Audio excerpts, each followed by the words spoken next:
నరసరావుపేట స్థానిక శ్రీరాంపురంలో ఉన్న జామియా మసీద్ 1921లో నిర్మించబడింది.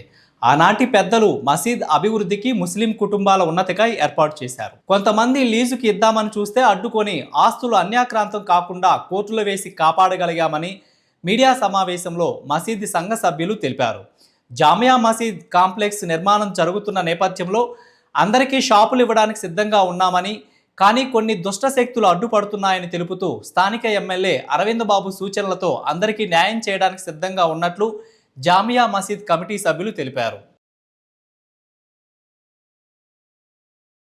పల్నాడు జిల్లా నరసరావుపేట ముస్లిం పెద్దలకు మరియు నరసరావుపేటకి చెందిన సోదరులందరికీ మేము తెలియజేస్తుంది, నరసరావుపేట చెందిన అంజుమన్ ఇస్లామియా కమిటీ తరఫున డాక్టర్ చదలవాడ అరవింద్ బాబు గారి సారథ్యంలో ఏర్పడిన నరసరావుపేట అంజుమన్ ఇస్లామియా కమిటీ కానివ్వండి, అహ్లే సున్నత్ జామియా మసీదు సంఘం కానివ్వండి, గత కొన్ని సంవత్సరాలుగా మూలపడిన శ్రీరాంపురం జామియా మసీదుకు వెనుక ఉన్న స్థలంలో మన నరసరావుపేట గౌరవ శాసనసభ్యులు డాక్టర్ చదలవాడ అరవింద్ బాబు గారి సారథ్యంలో సుమారు 140 మందికి ఉపాధి కల్పించేందుకు మా శాసనసభ్యుల వారు అనేక కష్ట నష్టాలు పడి అయినా సరే ఈ కాంప్లెక్స్ నిర్మించాలి, ముస్లిం సోదరుల అభ్యున్నతికి వారికి జీవనోపాధి కల్పించాలి అనే ఉద్దేశంతో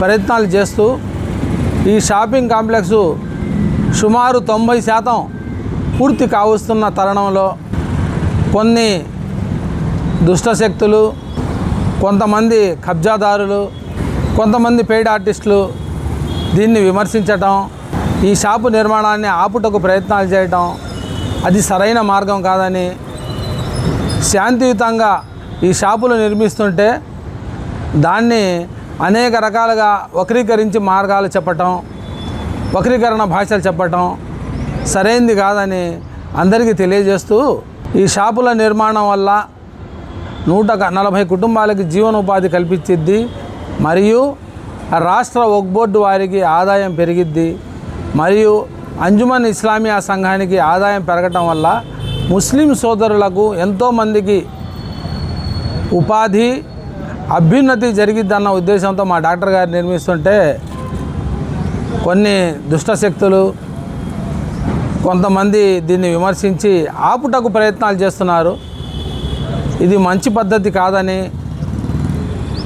అనేకసార్లు మేము తెలియజేశాం. అయినా దీని గురించి రకరకాలుగా మాట్లాడటం, అనేక విమర్శలు చేయటం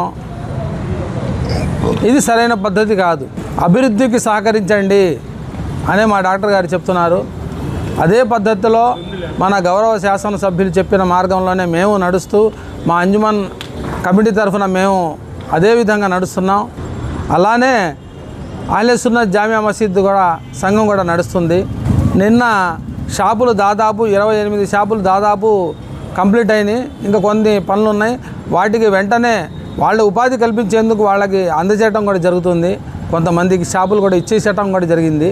కొంతమందికి ఇదే పనిలో ఉన్నారు, పిటిషన్లు పెట్టించి బ్లాక్మెయిల్ చేసి డబ్బు గుంజెట్టడం, కొంతమంది ఏమో అసలు ఈ మసీదులకి సంబంధం లేదు అని మరికొంతమంది పెయిడ్ ఆర్టిస్టులు చెప్పటం ఇది సరైన పద్ధతి కాదు.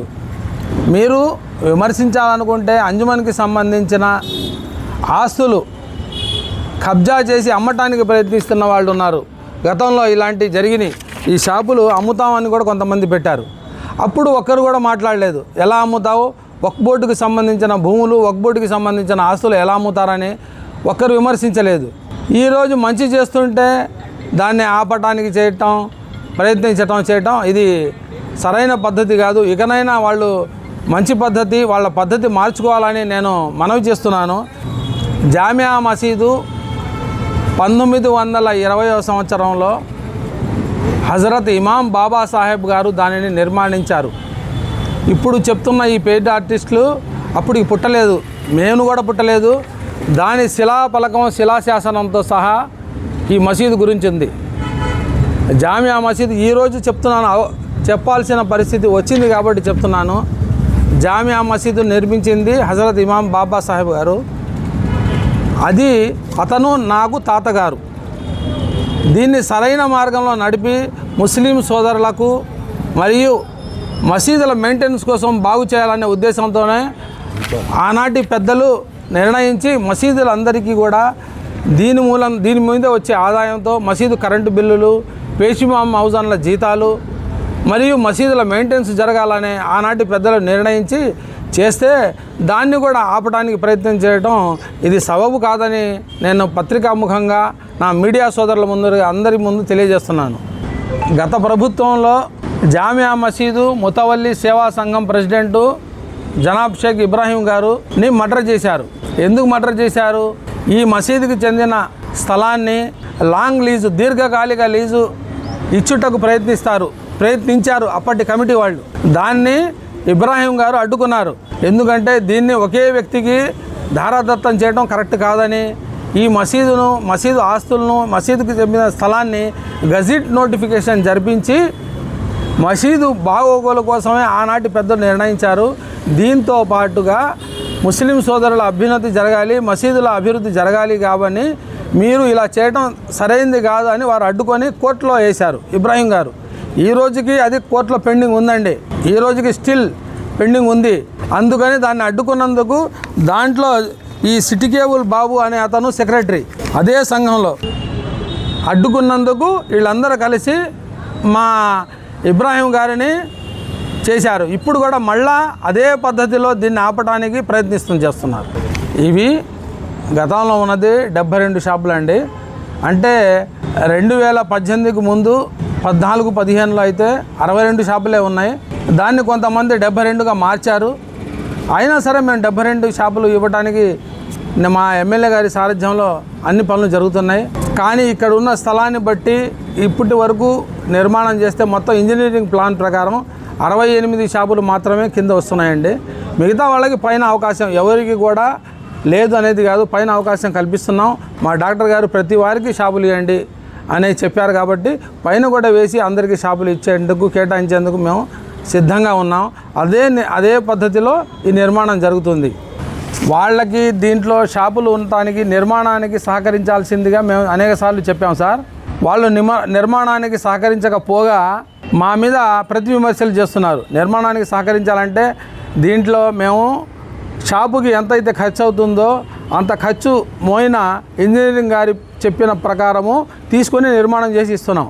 ఆ డబ్బులు చెల్లించకుండా మమ్మల్ని బ్లాక్మెయిల్ చేసి మమ్మల్ని ఏదో హెరాస్ చేసి వాళ్ళు షాపులు లబ్ధి పొందామంటే అది సరైన మార్గం కాదు. ఇక్కడ సిమెంటు, ఐరన్, కంకరు ఇవన్నీ మేము కొనుగోలు చేసి నిర్మాణం చేస్తుంది సార్. గవర్నమెంట్ నుంచి కానీ వక్ఫ్ బోర్డు నుంచి ఎలాంటి ఫండ్ రాలేదు సార్. జమీలా అనే మహిళతో నేను మాట్లాడింది ఒకటేనండి.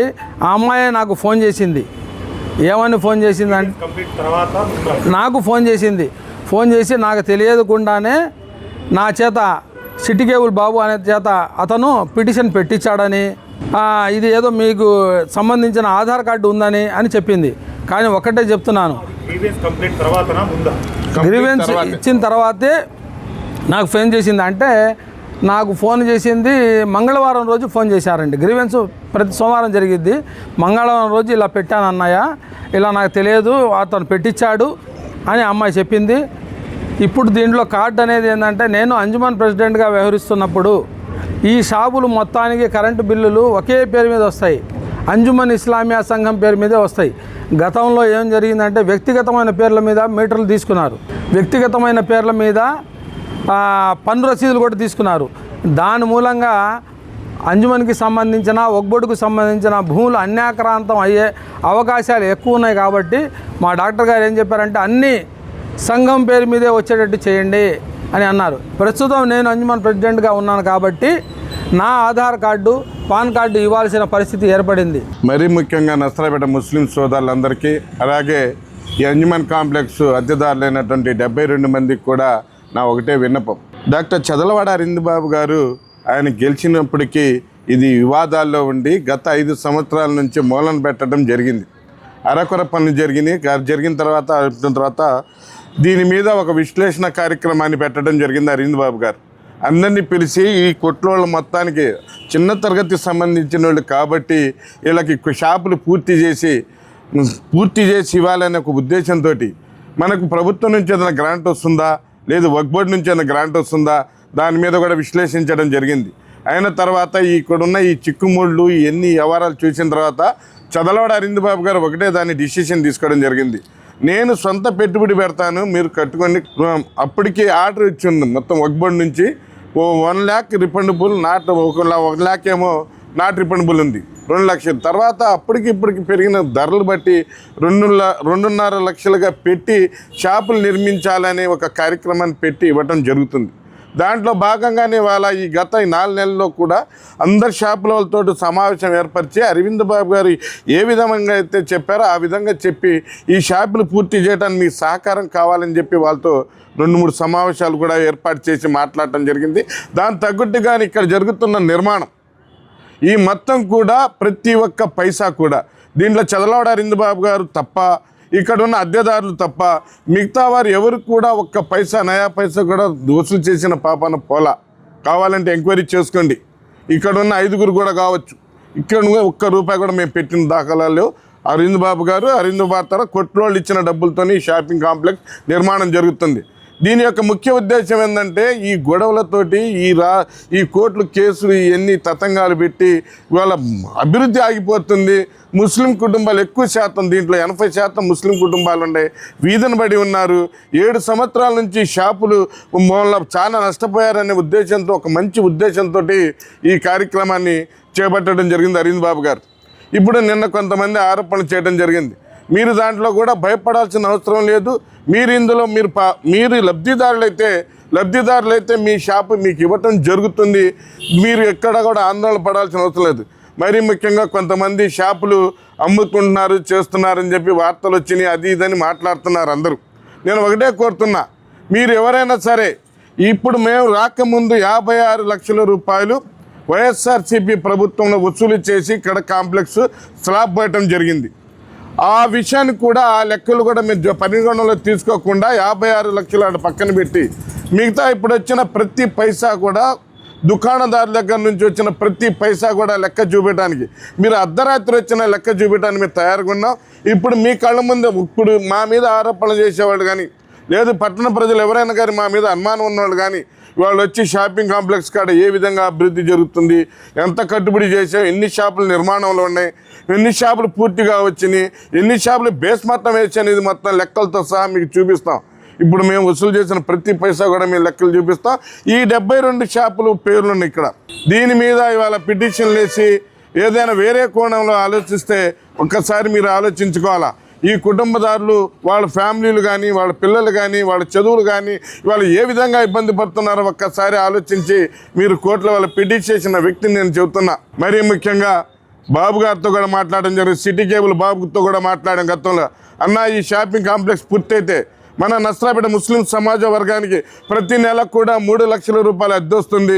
ఈ అద్దెతోటి ముస్లిం పిల్లల చదువు కానీ, లేదు మసీదుల యొక్క డెవలప్మెంట్ కానీ, మసీదుల యొక్క కరెంటు బిల్లులు కట్టడానికి కానీ, లేదు మౌజన్ మేష్మావులకు ఇవ్వడానికి కానీ ఇది ఉపయోగపడుతుంది. మనకు ఇప్పుడు ఈ నడి సెంటర్లో ఇంత స్థలం పెట్టుకొని మన వాళ్ళు మొత్తం ఎక్కడెక్కడో దుకాణాలు పెట్టుకొని జీవిస్తున్నారు. దారిద్ర్య రేఖ కంటే దిగువన ఉన్నారు మన వాళ్ళు.